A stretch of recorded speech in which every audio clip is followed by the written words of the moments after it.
Põe aí na tela o nosso A dança da termômetro minhoca. ou a Champions List, termômetro da Liga dos Campeões. A partir de agora, as 16 equipes, né, as oitavas de final da Champions. E a gente vai fazer o seguinte, ó. No pote 1 ali, o verdinho, os times que melhoraram nesse ato, né, nessa parada entre fase de grupos O e oitavas parâmetro da é fim da Champions. fase de grupos. Do fim da fase de grupos até esse Pra cá. momento. Tá bom. A gente vai fazer isso várias vezes, né? Até começar realmente as oitavas de final lá no meio de fevereiro. Então, o verdinho é os times que melhoraram, evoluíram. O amarelo, time que está estacionado ali, que não evoluiu nem piorou, continua na mesma pegada. Pode ter uma pegada até muito boa ou muito ruim, mas está ali. E o vermelho, os times que pioraram. A análise não pode ser longa, hein? Porque o programa vai se encaminhando para o final. Mas mesmo assim, vamos começar. O Ajax, meus caros. Quem tem acompanhado aí o futebol holandês, aliás, eu tenho e tá voando o Ajax, para mim já é verdinho, hein? Mas eu acho que já tá mantendo a mesma média de antes, né? Assim, ele tá tão bem como antes, eu acho. Ganhou do Feyenoord, perdeu do AZ, tá goleando a maioria dos times que ele enfrenta na Holanda e tal. É porque o amarelo não quer dizer que tá mal. É porque tá tão bem quanto ele antes. Manteve o nível. Ou seja, o nível bom, ou seja, um nível ruim, mas manteve o nível. E tá sem o Haller, né? Que tá na Copa das Nações Africanas, né? Então, tá bom, você me convenceu. Manteve o bom nível, né? Então tá em amarelo. Então, o Atlético de Madrid cada vez pior, hein? Se não for muito trabalho pro João Perez colocar o Ajax no amarelo. Tô brincando. E o Atlético no vermelhinho? Cada vez pior. E ainda com crise de identidade nesse momento. Não sabem se é isso que tem que jogar, se é isso que tem que fazer e tal. O Atlético de Madrid eu já tinha dito que mesmo se classificando, né, jogou contra o Porto de uma forma bem Atlético de Madrid, por isso se classificou, mas não jogou melhor que o Porto. Mesmo se classificando, iria ter dificuldades na temporada por aquilo que estava apresentando e continua essas dificuldades cada vez mais latentes, né? Simeone não encaixa esse time de jeito nenhum. Eu concordo com vocês. Bayern de Munique. Manteve. Muita gente fora, né, Quesada? E acho que abaixo do Alfonso Davies pode fazer muito mal ao time. Tá jogando Goretzka de lateral, porque tá completamente improvisado. Não, o Sabitzer, né?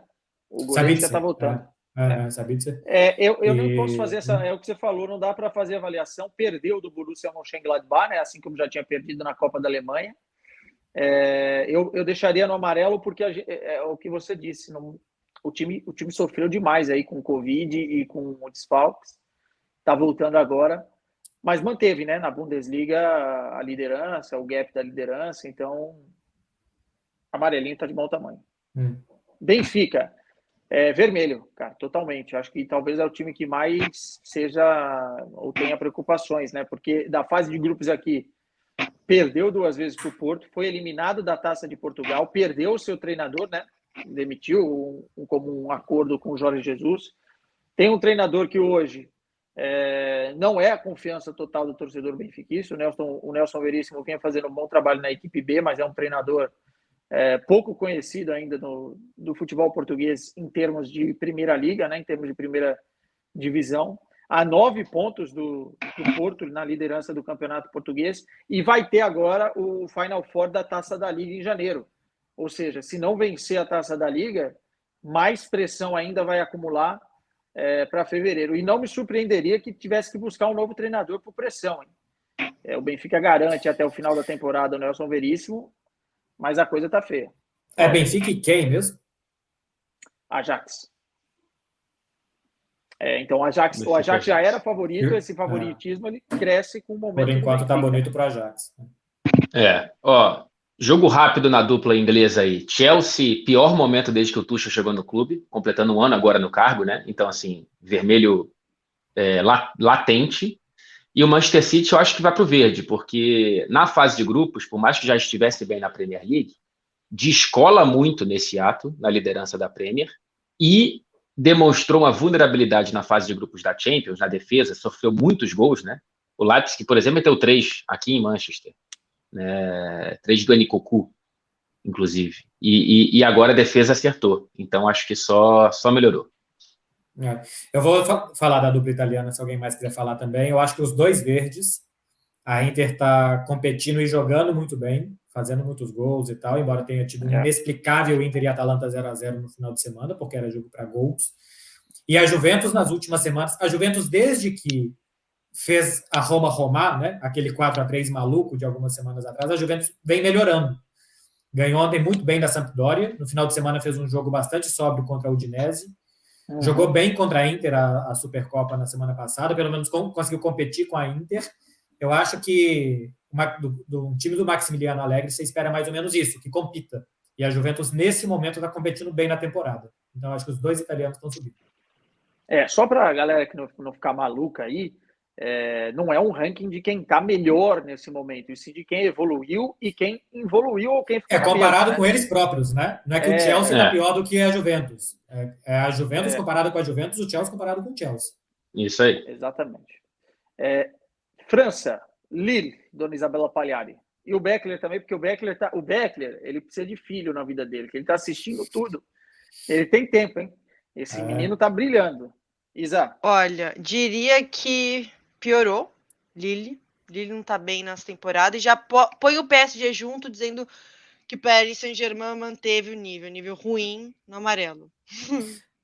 Então, eu acho que o Paris Saint-Germain vai falar que melhorou. Está jogando cada vez pior. Ah, tá. Porque do amarelo para o vermelho. Quando saiu o Neymar, eu achei que ia melhorar. Eu falei, bom, agora ao invés de terem 3 que não correm, vão ter só 2 que não correm. Aí o Messi não vem jogando. E ficou pior ainda. Então, assim, a impressão é que está jogando cada vez pior. O Lille só perdeu um jogo dos últimos 15. É um time que está muito duro para todo mundo que enfrenta o Lille, não está fácil.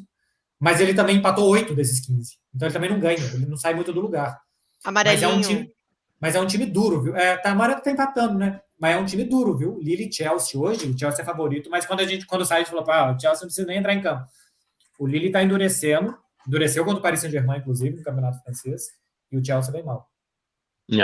Boa. O Liverpool, cara, eu fico entre verde e amarelo, porque o Liverpool tá bem, mas está sobrevivendo a duas ausências absurdas, né? Você sem o seu melhor jogador, Mohamed Salah, e sem o seu possivelmente segundo melhor jogador, ou enfim, a melhor combinação ofensiva, que é o Mané, e mesmo assim conseguir se manter ali na vice-liderança da Premier, acima do Chelsea, inclusive, eu acho que é um bom sinal. O Liverpool, ele perde muito com essas ausências em termos de plasticidade, em termos de intensidade, mas acho que, por exemplo, o mês de dezembro foi bom para o Liverpool, pós-fase de grupos da Champions. Então, eu acho que nessa balança aí, eu ficaria mais pro verde. Você prefere amarelo? Fred, sabe por quê? Porque, para mim, o Liverpool ele destoou muito positivamente no início da temporada. A gente voltou a ver aquele Liverpool fantástico. E nesse momento, por todos esses fatores que você falou aí, a gente ainda não vê mais aquele Liverpool de fase de grupos, que atropelou todo mundo.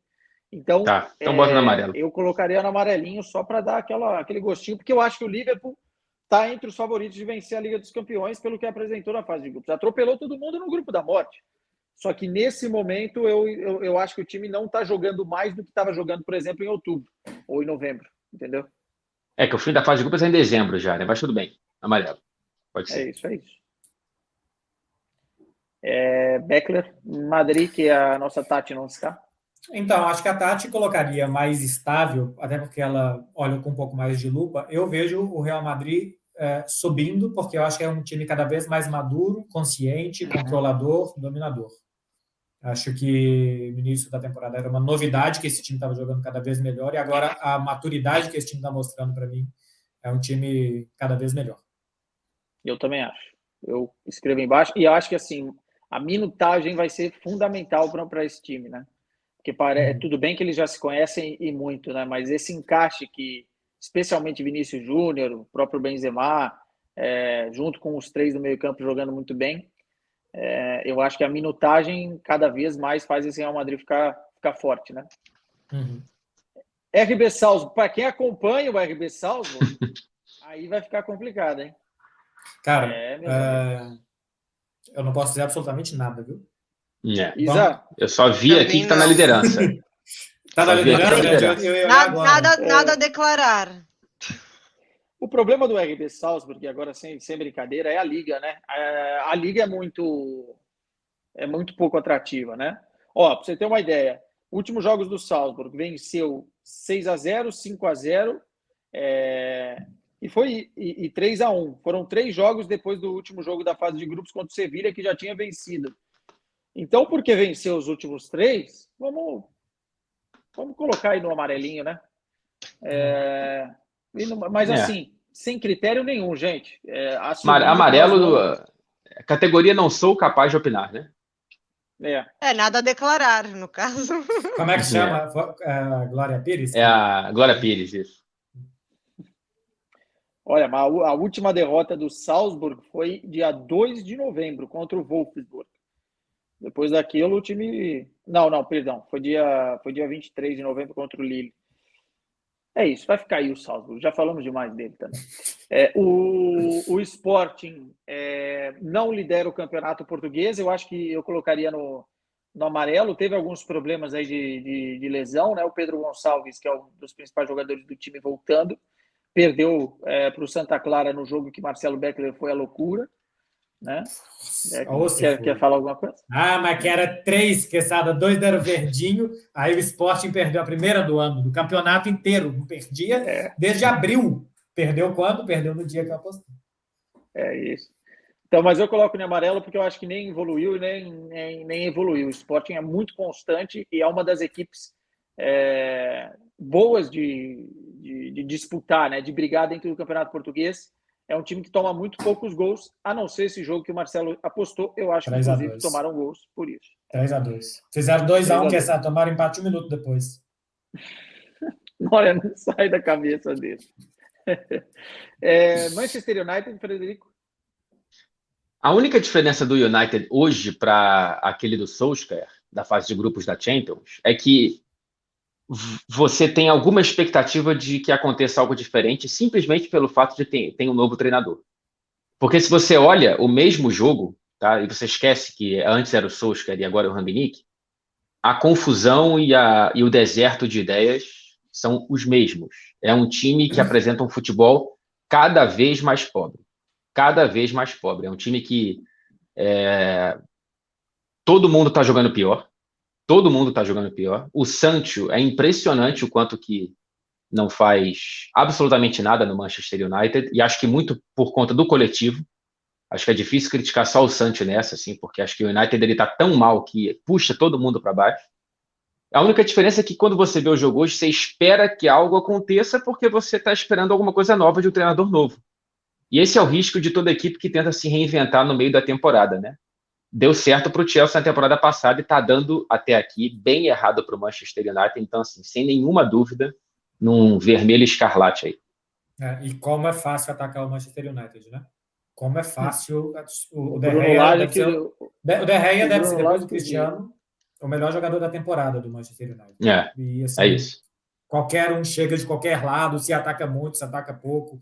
O Wolverhampton, que é um time que, assim, não sei se é disparado, mas o pior ataque do campeonato inglês e tal, ganhou de 1-0 e podia ter ganhado de 2 ou 3. Uma barbaridade como é fácil atacar o United. É impressionante. E depois teve uma entrevista do Bruno Lage, aliás, quem gosta aí para procurar, né?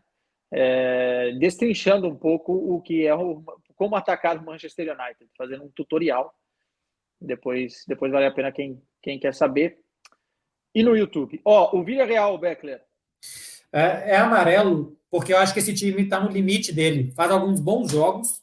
Empatou com o Atlético de Madrid recentemente, um jogo movimentado legal. Perdeu do Barcelona de 3-1, que é completamente mentiroso, jogou melhor que o Barcelona. Ganhou da Atalanta fora 3-2, mas perdeu para o Elche aqui no final de semana 1-0 e tal. É um time meio que no limite dele e que não vai muito além de fazer alguns bons jogos, complicar para alguns adversários e de vez em quando decepcionar. Então, segue na mesma toada de um time muito irregular. E a nossa avaliação no nosso Champômetro ou Champions List, ou como vocês queiram chamar, a audiência que manda. Ficou legal, isso a gente vai repetir mais vezes, porque a partir de agora uma análise mais detalhada com relação aos clubes que estão nas oitavas, depois vai ser mais fácil para que a gente tenha a clareza do que vai acontecer na fase final da Liga dos Campeões.